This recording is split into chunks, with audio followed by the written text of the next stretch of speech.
why only betrayal of public trust kayo nag-concentrate? Well, in fact, binabanggit ninyo paglustay sa pondo ng bayan, bakit hindi nyo isinama ang graft and corruption? Actually, these acts na minention sa betrayal of public trust constitute various offenses, kahit violation ng revised penal code. Pero finokus namin sa betrayal of public trust because it is all-encompassing na. At para sa amin, yung pinaka mabilis na paraan na ma-resolve ang kaso. Kaya betrayal of public trust. But more than just the mere grounds. Alam nyo, para sa mamamayan, napakataas ng pagpapahalaga nila ng iyong pag-violate sa public trust. So, pwede naman kami magdagdag ng marami pa. Pero the betrayal of public trust, yun encompasses everything kasi merong tiwala ang publiko sa'yo, tinaksilan mo yon. And that is for us one of the highest, if not the highest, treachery ng isang public official. So that's why we chose it for the reasons I just mentioned. Okay, one last from my end. You made mention na malakas yung ebidensya na hawak ninyo against the Vice President, especially on the betrayal of public trust. So, gaano ka-optimistiko ang grupo ninyo na makukonvict si Vice President because we are running out of time? Kasi papasok na tayo sa election period by February next year. So alam naman natin, in reference with the previous impeachment hearing, like for example, the impeachment hearing of Chief Justice Corona, umabot po siya ng 4 na buwan. Well, unang-una, tayo po matagal tayo sa Kongreso. Alam natin dito, kung gusto mong bilisan ng proseso, madaling mapabilis. And we are convenient dahil nga napakahaba ng pinag-uusapan sa Kongresong ito. Tingin namin, alam na ng mga congressmen ano yung mga grounds. It's really a matter of just systematizing and putting all these things in a formal complaint. Tingin ko, karamihan sa ating mga congressmen, actually alam naman nila ano nangyari. And they're just waiting for someone to file a complaint. Senate is another matter. I think it is premature at this point to say that there are no votes. Dadaan pa ho ito sa isang trial sa Senado. And just like the congressmen, ang mga senador natin, titingnan yung ebidensya, babasahin yung complaint. At ang panawagan namin for them to be objective about it, tingnan nila yung ebidensya, tingnan nila yung tibay ng argumento. At napakasimple lang ng complaint na ito One ground, 3 acts, hindi magtatagal ito. And that's also one reason why we focused our complaint. Because there is that factor na nagmamadali tayo. Kailangan mo lang naman sa impeachment is 1 act and 1 ground to impeach a high official. Dugtong ko lang.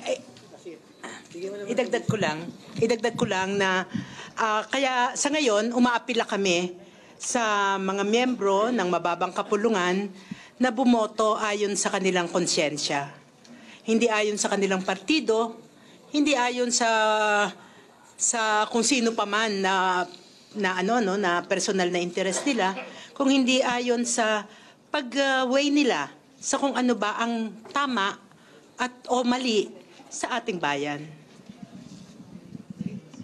Ang dugtong ko lang kasi public prosecutor ako doon sa Corona impeachment. Ano yun well, mayroong betrayal, mayroong culpable violation of the Constitution, mayroong graft and corruption, 8 acts, kaya humaba ng 4 months.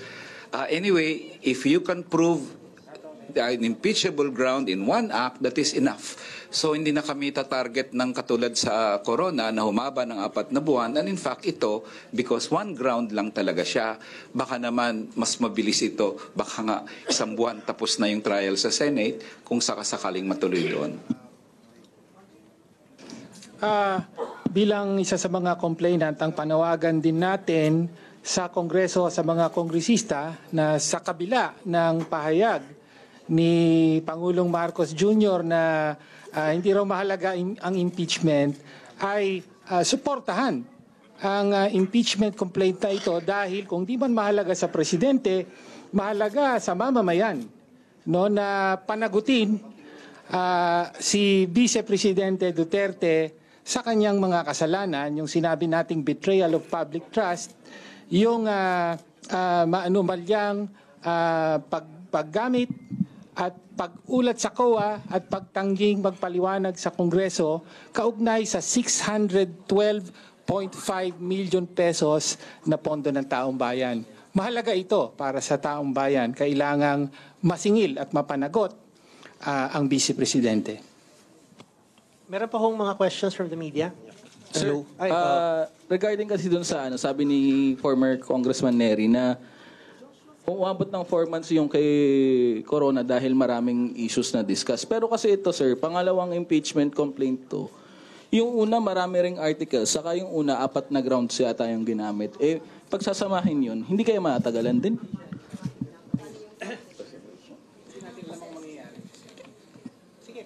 Alam nyo, hindi natin alam kung anong magiging aksyon ng Kamara dito sa mga complaints. No?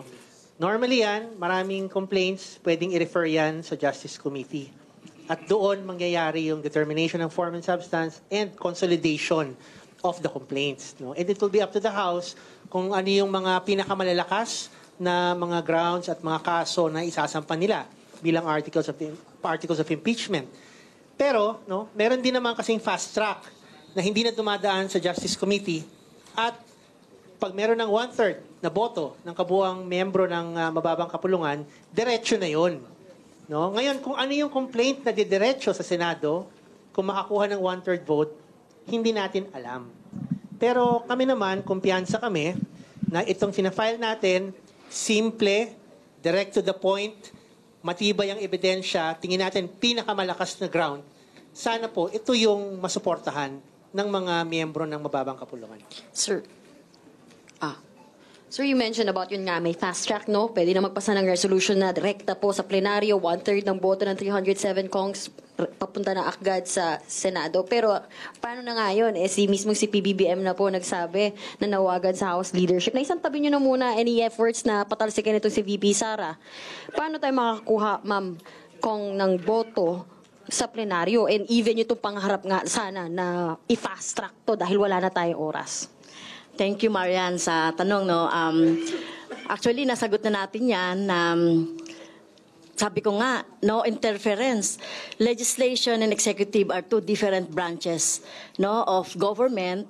At terp natin ito, no, terp namin ito sa Kongreso, itong proseso na ito. Well, we respect yung sinasabi ni President. Pero syempre, hindi yun ang magiging dahilan ng namin, sa Makabayan, at ilang mga miyembro ng Kongreso na mapigilan itong proseso. Ito lang talaga yung democratic legal process na gagawin natin na talagang magpapa-impeach sa isang tingin natin unfit na Vice Presidente. Kaya kaya hindi tayo apektado doon. No, ang Makabayan hindi pa tayo apektado doon. Kaya nga ito ini-endorse natin at tinutuloy natin yung. Siguro, Marian, yung issue dyan ay nananawagan kami dito sa aming mga colleagues, mga kasamahan namin dito sa Kongreso. Tama yun to vote in conscience, diba? Hindi naman kailangan na may dikta o kung ano man. Ang sinasabi natin dito, separation of powers tayo, dapat tumindig ang Kongreso sang-ayon sa tama, no, na posisyon dito sa usapin na ito. Just short lang.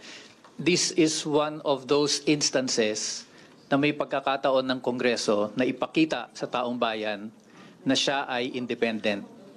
That there is a system of checks and balances. So actually, this impeachment complaint is a challenge to Congress to show its independence, to show that it can stand on the side of the people kahit ang presidente iba pa ang sinasabi at pinapanawagan. So sana ay maintindihan din yan ng ating mga kongresista. Hello po, good afternoon. Dwight De Leon po from Rappler. Meron po bang mga kongresista with the majority na lumapit sa inyo expressing privately that they will support the impeachment complaint? Pero yun po ba, meron po bang mga nag-manifest po, without naming names? Wala. Wala. Actually,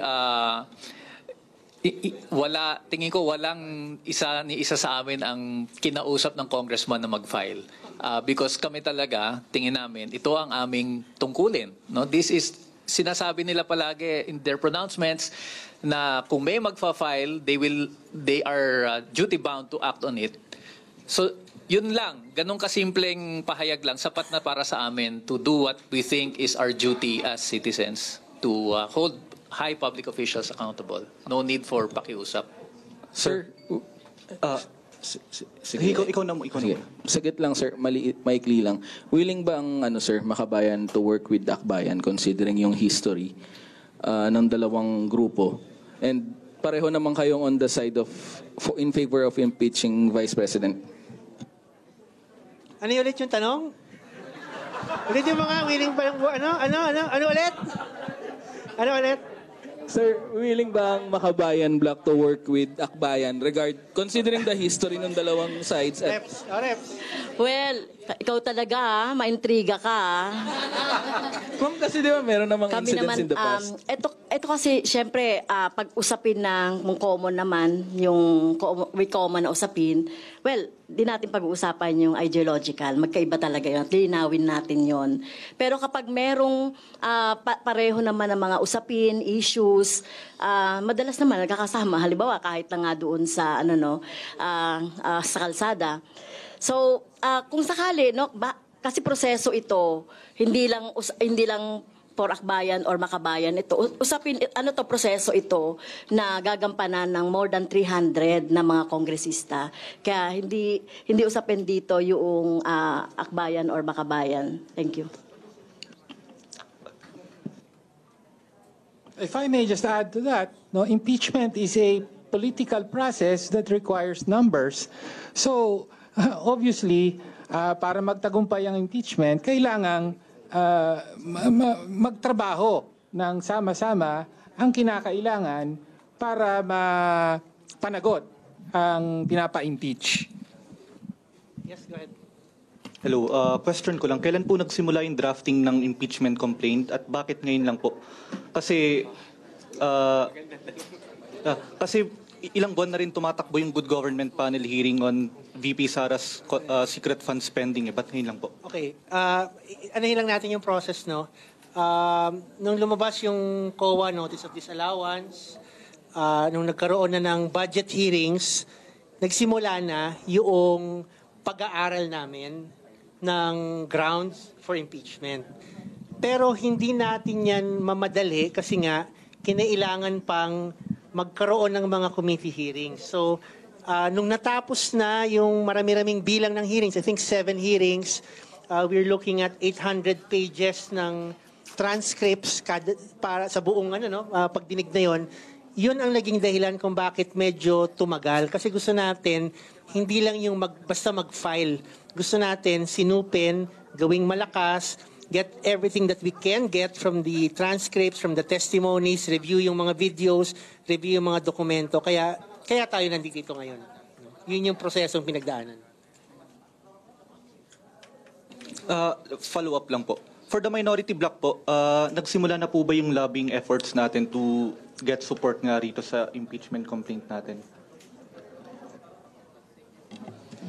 Hindi pa tayo nagsisimula sa ganun, pero itong ating impeachment complaint din na i-endorse ay bibigay din natin yung mga kopya nito sa ating mga kapamambabatas, kasama dyan ang mga colleagues natin na nasa minority coalition. Although, then again, ang minority ngayon sa Kamara ay nasa 20, kasama na dyan ang 3 from Makabayan, kaya ibig sabihin, tatrabahuin din talaga natin na makumbinse pa yung iba labas dun sa minority coalition.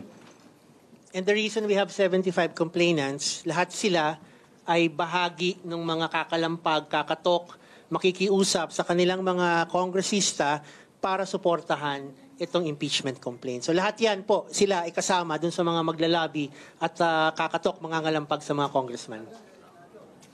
Hanggang sa Senado, sila din po ay mga ngalampag.